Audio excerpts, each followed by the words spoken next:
તો કોંગ્રેસના ધારાસભ્ય ઇમરાન ખેડાવાલાએ નિવેદન આપ્યું છે। ભડકાઉ મૌલાનાના નિવેદન પર ખેડાવાલાનું નિવેદન। મુફ્તી સલમાન અઝહરીના નિવેદનને તેમણે વખોડી કાઢ્યું। મૌલાનાએ જાહેરમાં જે વાત કરી તે યોગ્ય નથી, તે નિવેદન આપ્યું છે ઇમરાન ખેડાવાલાએ। હું મૌલાનાના નિવેદનને સખ્ત શબ્દોમાં વખોડી કાઢું છું। દેશની શાંતિ ડહોળાય તેવા પ્રયત્ન ન કરવા જોઈએ।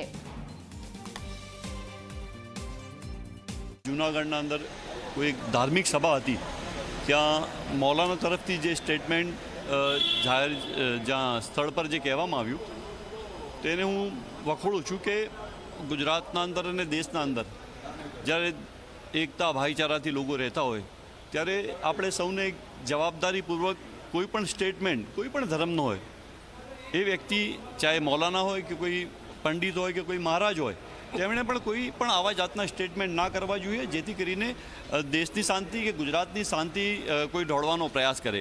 જે ગઈકાલે જે બનાવ બન્યો છે અને જે મૌલાનાના જે સ્ટેટમેન્ટ છે એને પણ હું સખત શબ્દોમાં વખોડું છું અને દેશમાં શાંતિ સલામતી રહે, એકતા રહે, ભાઈચારો રહે, તમામ હિન્દુ મુસ્લિમ સમાજના લોકો સાથે મળીને હળી મળીને રહે, એ તમામ લોકોની જવાબદારી છે। ત્યારે ધાર્મિક નેતા કોઈ પણ હોય એને આવા સ્ટેટમેન્ટ આપવા નહીં જોઈએ, આવા સ્ટેટમેન્ટથી તેમને દૂર રહેવું જોઈએ।